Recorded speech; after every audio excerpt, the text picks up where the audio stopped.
Hello everybody, welcome back to Read and Reread. I am Angelia and today it is time for Friday Reads on February 7th.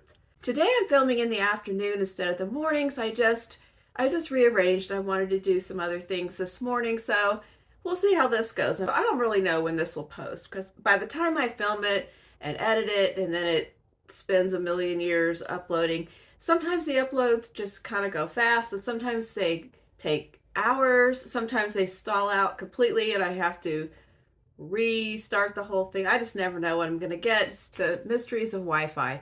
But I'm filming in the afternoon after lunch and it's Friday Reads. Whether it ends up coming out on Friday or Saturday, we'll just see what happens. So it's been a pretty quiet week, which I'm very grateful for after all the things that have been happening lately.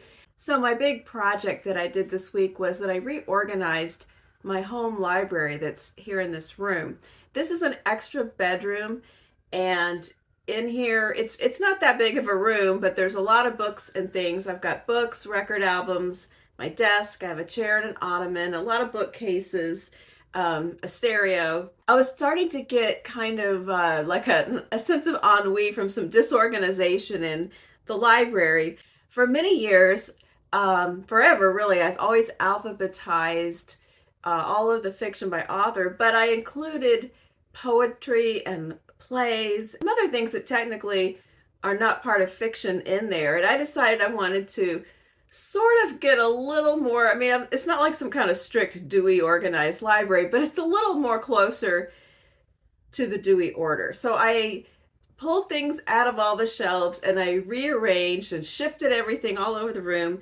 And so now I have a proper section for poetry, plays, anthologies, memoirs, and biographies, etc. So everything that was kind of misaligned or things were in two different places, now order has been restored in this library.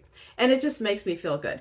Another thing I did was that I have lots of little trinkets, doodads, tchotchkes, little odds and ends, little toys, little figures, little collectibles, whatever you want to call them.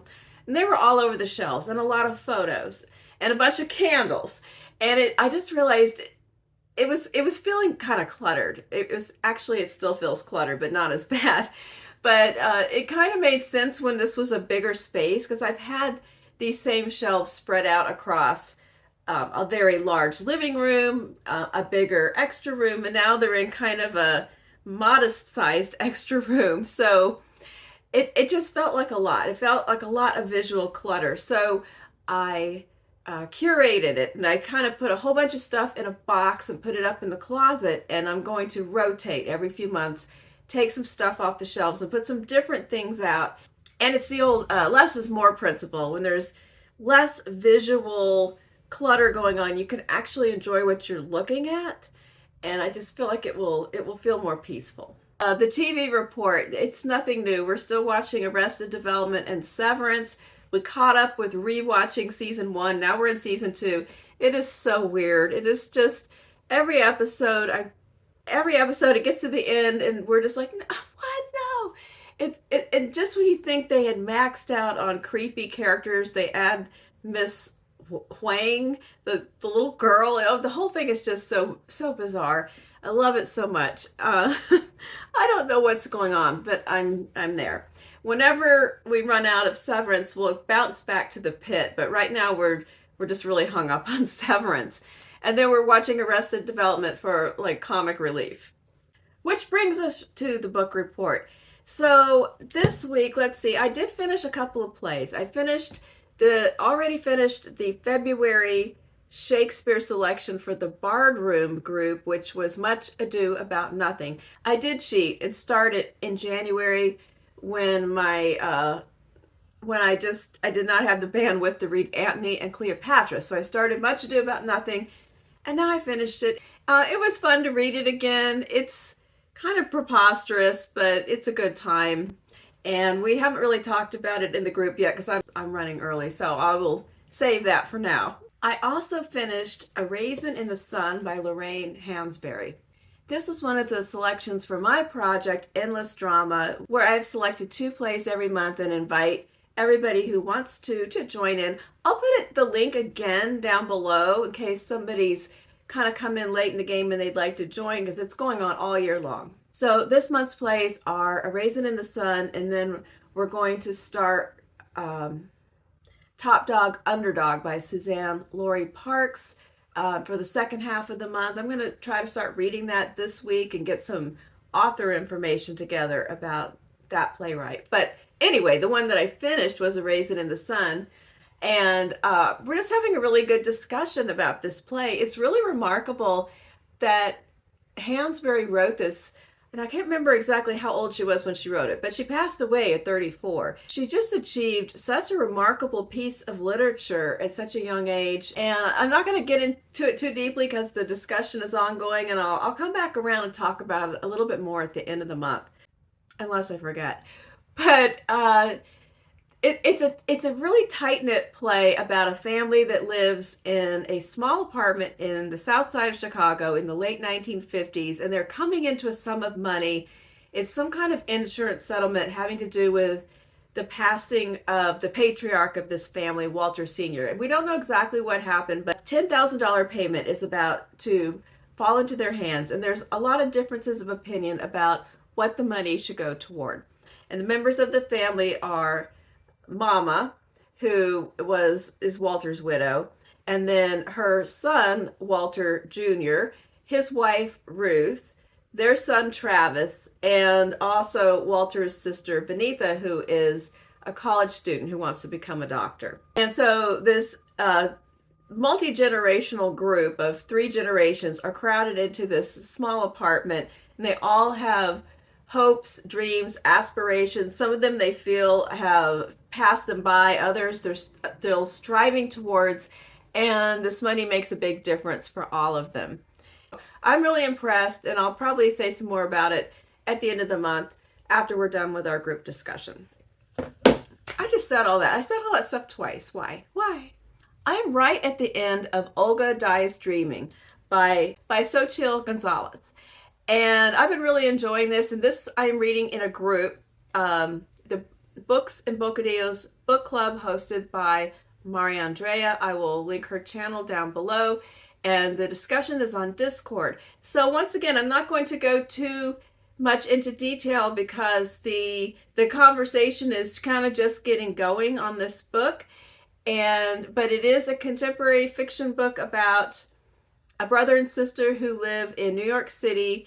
It takes place mainly in 2017, right before, during, and after Hurricane Maria hits Puerto Rico, where their family is from. They are adults. We learn about their personal lives, their professional lives, and how they have lived their life with the specter of their mother hanging over them, who abandoned the family to pursue militant political ambitions. But she has tried to influence and direct them from afar over the years with letters and messages. So we get some interesting Puerto Rican history and the history of different political movements and uprisings, and how that ties in. Some of it's drawn from real life and then woven in with this fictional character. And then also some good New York City vibes too. And that's all I'm going to say about it for now, but I've been enjoying it. I want to hear what everyone else has to say, and I will save most of my comments for the group. I'm also near the end of this nonfiction book that is a hangover from January, All the Tea in China, For All the Tea in China by Sarah Rose. And I did mention in previous videos that it's kind of a true crime story, and I don't want to misrepresent, because that kind of makes it sound like it's going to be very suspenseful or action-packed, and this is a very slow heist that occurs in this book. There is a crime, a series of crimes, but it's not thrills and chills. It's actually a crime that took a couple of years to pull off, because it's about a man named Robert Fortune who was commissioned to steal the best, finest quality tea plants and seeds and the intellectual property of the knowledge of how to grow them, so that the English could grow the tea in the Himalayas under their own control, and bypass having to do business with China, which has been dicey throughout the years and up to the time that this takes place in Victorian times. But this guy basically goes in a disguise and he travels for a long time. It takes him like a year or two to pull all this off, to posing as a Mandarin Chinese person who just wants to learn more about the different tea plantations, but all the while he's stealing stuff and sending it back. And something that cracked me up in here, it's this sentence that said, "It had been a great deal more difficult dealing with people than with plants." And that's a whole sidebar to the whole story, is Robert Fortune having a series of disappointing, underperforming, and sometimes even dangerous employees along the way. Also, people disregarding all of his directions, all the things he carefully packages these plants and these seeds that have to be sent back, and has all these super specific directions for how to keep them alive that nobody ever follows. And then everything dies on the way, and then he has to, so he has a lot of people problems in this book, but he himself is a people problem because he's in there masquerading as a Chinese man and stealing their ancient tea growing secrets. So anyway, I'm enjoying the history of it. It's I definitely did not know anything about this. I'm also kind of partway through James Baldwin's pair of essays that collectively are known as The Fire Next Time. It's really in two parts. The first part is a rather short letter called My Dungeon Shook, and then the second part is called Down at the Cross, and I am just starting that part.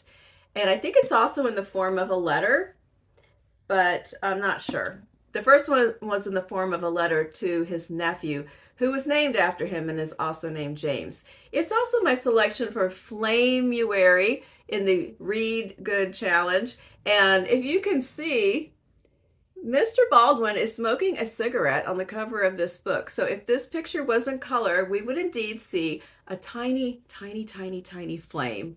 So even though I previously covered the absence of fire on this book by showing some other edition that had fire, I discovered that my copy actually does have fire, if you know where to look.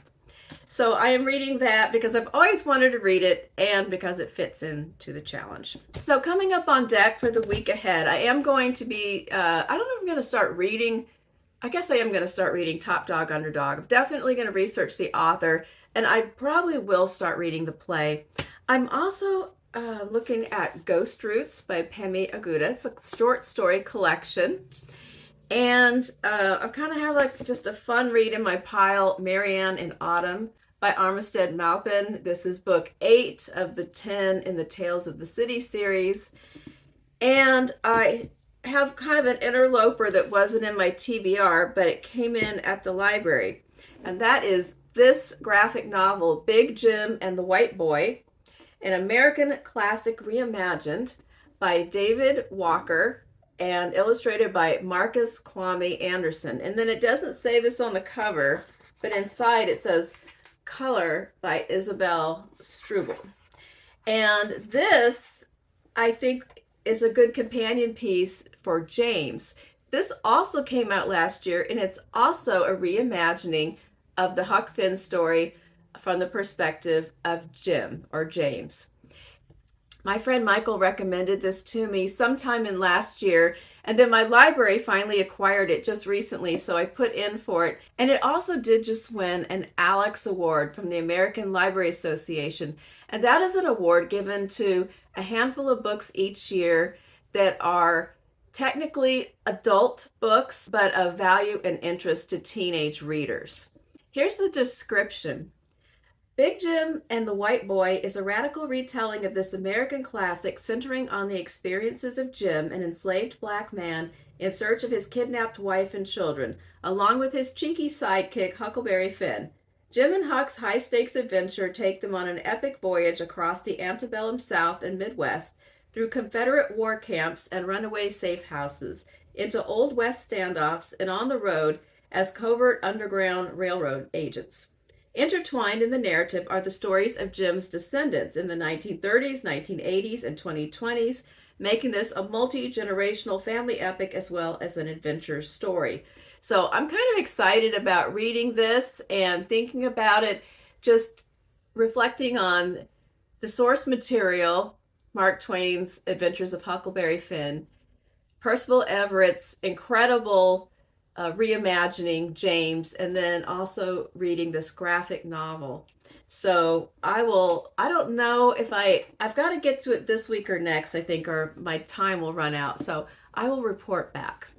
And I think that is it for now. The weekend is not really over planned. I think this evening we're going to go down to Art Walk, which is the first Friday of each month. There's places stay open. There's vendors on the streets and bands. There's a couple galleries down there, and sometimes they're doing an opening. It's just kind of a get out and walk around and look at stuff kind of event that happens once a month, and the weather is good, so why not?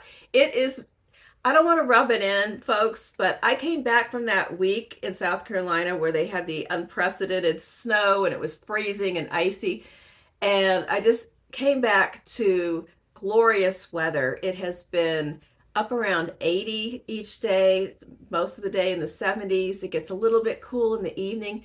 There's one day in the 10-day forecast that's going to be like 60 degrees, and all the rest of it is just, ah.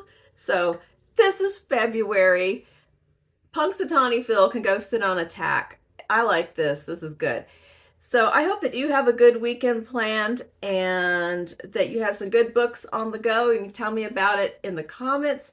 And I will be back on Tuesday with a special kind of book haul. I'll see you then.